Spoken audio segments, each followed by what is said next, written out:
Me, I'm super fly, super duper fly, super duper fly. What's up, guys? Welcome back to my channel. It's your girl Nikki, aka Nikki Nicole, aka I'm just kidding, no, but welcome back, y'all. As you guys can see in the title below, today I am doing a story time about the time that I got fired from stupid old T-Mobile. It's cool, I ain't even tripping. I need a moment, but alright, boom. So this happened back in June. It's now November. Hold up, let me wait just 1 second. Make sure y'all subscribe to my channel, please, before y'all do anything. Make sure y'all tell y'all cousins. Make sure y'all tell y'all mamas. Make sure y'all tell y'all baby mamas, y'all side pieces, y'all main pieces. Tell everybody to subscribe to my channel. Okay, so this happened back in June.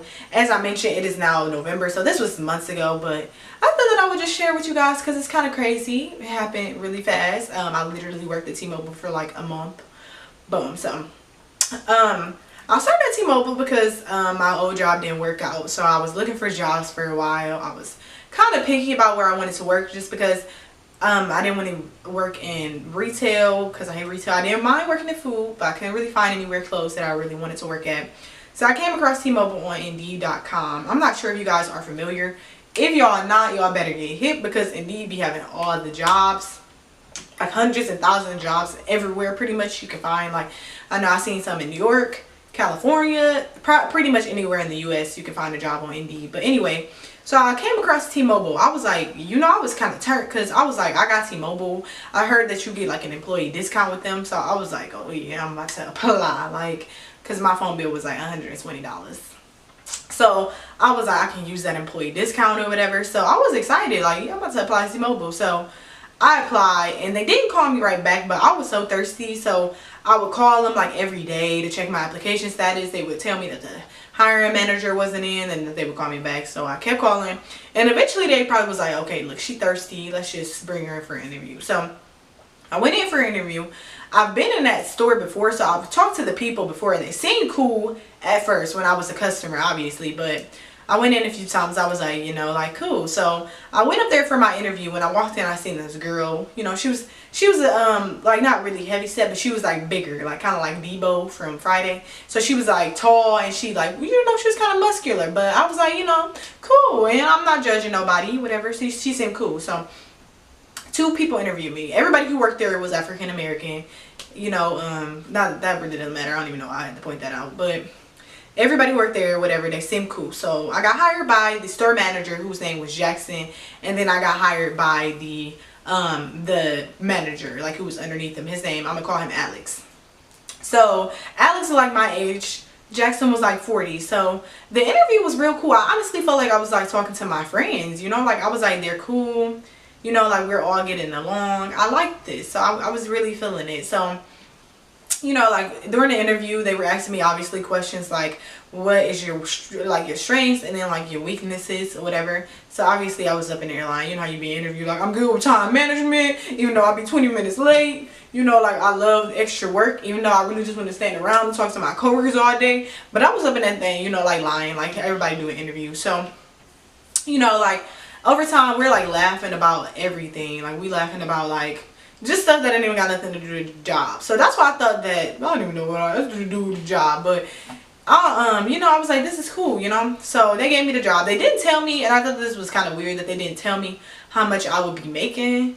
But I was like, okay, I had no right to be picky because I had no job at the moment. So I was like, I'll take anything. But I remember telling them in my interview that I wanted to make no less than $11 an hour. So they were like, okay, cool, like that's possible. So I was like, okay, cool. So I got the job. I'm thinking, since I told them in my interview that I would be making $11 or more, but that didn't end up happening.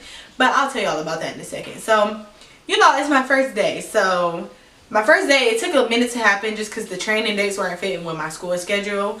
So my first day happens, and I kind of noticed on the very first day, like during my training, that the way that they talked to each other was kind of crazy. Like, the girl, her attitude from off rip, I noticed she had like a real bad attitude. Like, she would be talking to the guys like real smart, like she would be catching attitudes with them and telling them that they were like messing up everything and that they were stupid.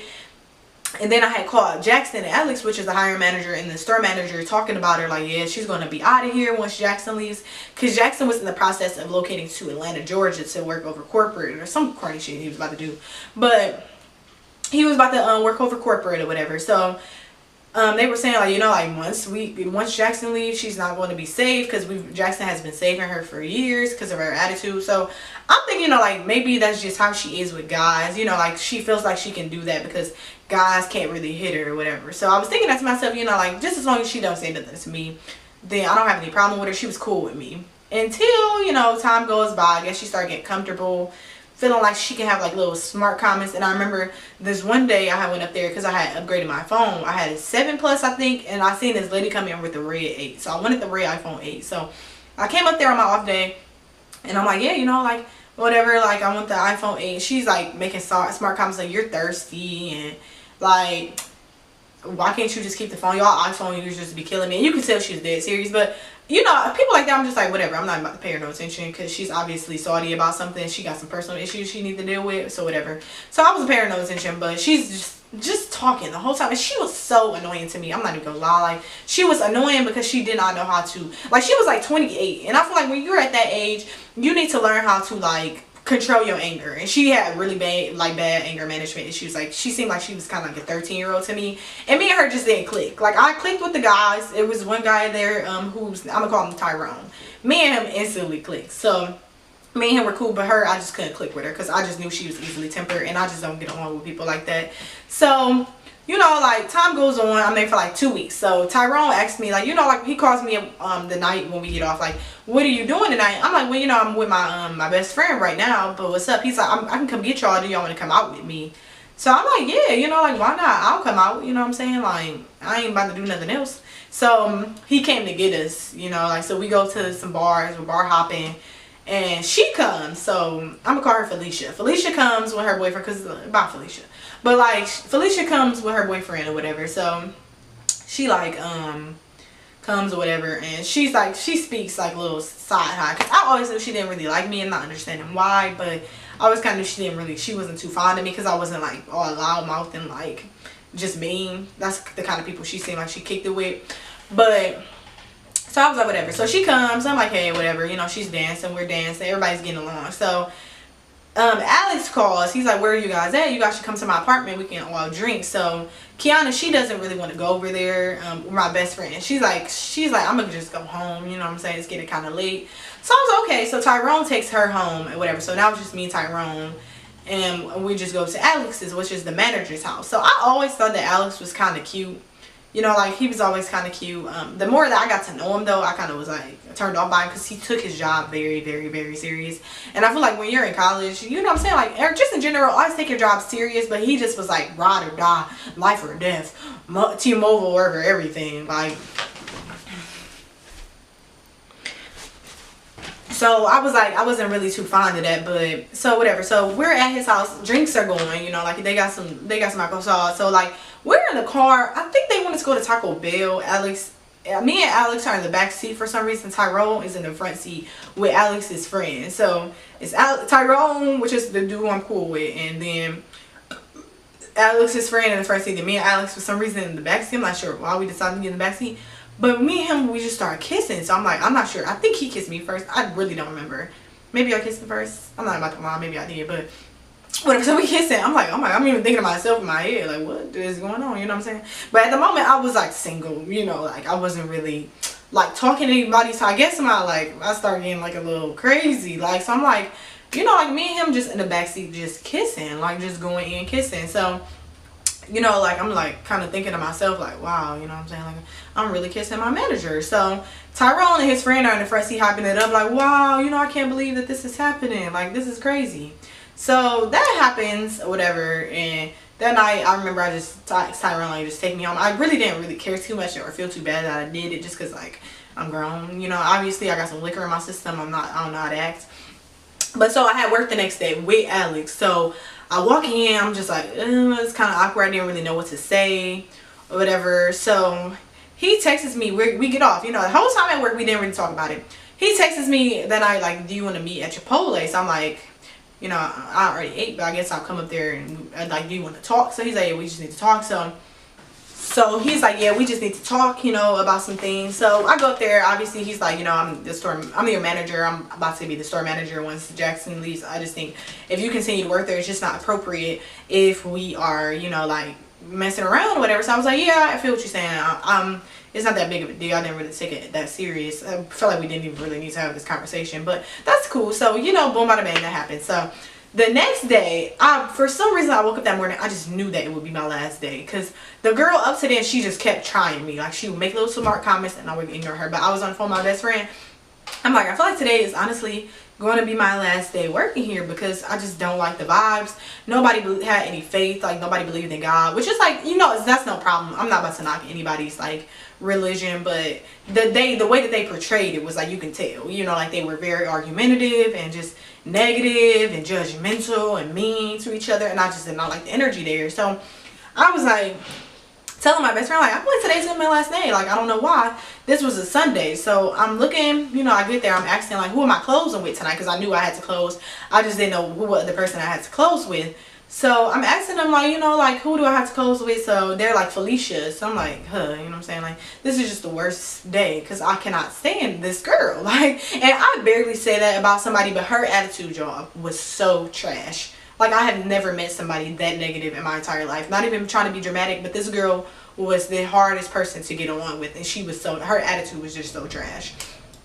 I wonder if she'll watch this. If you do, hey, Felicia. Great. Can I talk to you for a minute? But so Felicia, me and her closing. So I get a customer. They were real big at T-Mobile and like upselling and like offering accessories. I offered the lady a case. I was like, do you need a case for this phone? You want to make sure you're protected? She said no once. I feel like if somebody tells me no once, I'm not about to put no gun in nobody's head to make them buy no case. So I gave up on it. So I guess Felicia didn't like the fact that I gave up on it. So she walks away like, bruh. Need I remind y'all, the customer is still right there. So she walks away like pounding her fist like, bruh, that just really made me mad, bruh. You really gave up on that accessory that quick, bruh.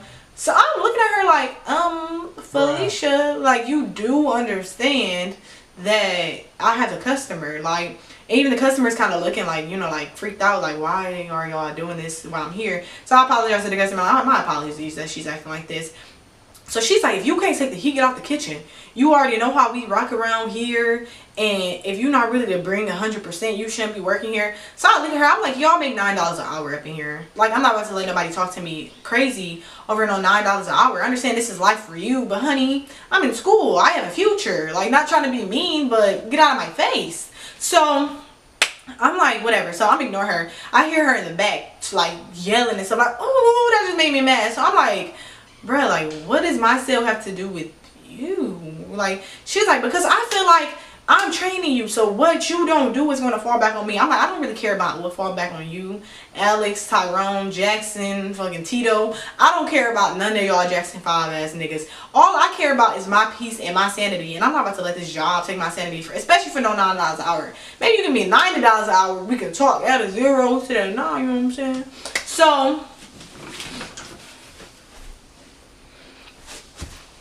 So I'm like, whatever. So I'm ignoring her. But 10 minutes goes by. She's still nagging in front of the customer. I'm setting the customer phone up. I'm not sure if y'all ever bought a phone from the store, but it takes a minute to set up. So she goes in the back. The customer like, wow, you know, she didn't handle that well at all. I'm like, yeah, that's how she is. You know, she's a very negative person or whatever. So she comes back out. She's still talking. So I'm like, bruh. I look at her. I'm like, stop talking to me. You're not about to talk to me crazy, period. I don't care who you is. Stop talking to me. So she stopped talking because she already know. Like, look, you may be bigger than me, but look, I'm about to crave you in a minute, Debo, because you about to make me mad. So she like, whatever. So she stopped talking. So I text my supervisor. I'm like, yeah, I'm going to let you know today's going to be my last day working here, because I'm not about to deal with this. Because I already got other jobs lined up. I don't need this job. Like, I'm working 100 hours for like a $400 paycheck. No, honey, I'm not about to do that. So he comes. I see his car pull up. He's like, what's going on? He tells her to leave. So she gets her stuff, walking out with her little weave swinging. So, like, with an attitude, she leaves. So me and him are closing the store. You know, I'm trying to explain to him as we're closing the store, you know, like, I'm not usually this worked up about stuff, but you have to understand her attitude is very trash. So you could just tell he wasn't really trying to hear what I was saying. So I kind of started feeling like he was about to try to fire me, even though I had already quit technically in the text messages. But so we finished closing. He's like, you know, this actually isn't going to work out. I'm sorry. I'm just going to have to let you go. So I was like, you know, I technically already quit, so you can't really say that you're going to fire me, but thanks. You know, thanks for the opportunity. You know, I'm not going to be mad at you because you take your job 100,000% serious. But I feel like it all worked out in the end for me because I feel like I have a higher paying job now that actually has something to do with my major. And I'm not going to knock people who make that much, but I feel like if you're making that much with those, like, those conditions, you should not work there. Or if you have to deal with those conditions, you better pay me a little bit more. But regardless of what you paying me, I'm not about to let nobody talk to me crazy. That's not how I was raised. My family did not raise me to talk to my siblings crazy. We have never been disrespectful towards each other. So I refused to work at a job where I was being disrespected. So that whole time, that whole month was the worst. I would say that was my least favorite job. I will never go back. And I was kind of concerned when I first started working there because they would always say that people were like in and out. Like there were like 3 different people who got hired and fired within like a month. I'm like, you don't see that she's the problem. But that's not my problem anymore. I just thought you guys should know that was just a sticky situation. It's just messy. Just don't ever work somewhere where you're disrespected because no amount of money is worth your dignity. Like, it's just never that serious. But I hope you guys enjoyed this video. Make sure you give it a thumbs up as well as subscribe to my channel, please. And then go ahead and drop in the comments box because I've been kind of confused on what videos I want to do. Go ahead and drop in the comments box, the comments below to let me know what kind of videos you'd like to see me do. But I hope you guys like this video. Thank you.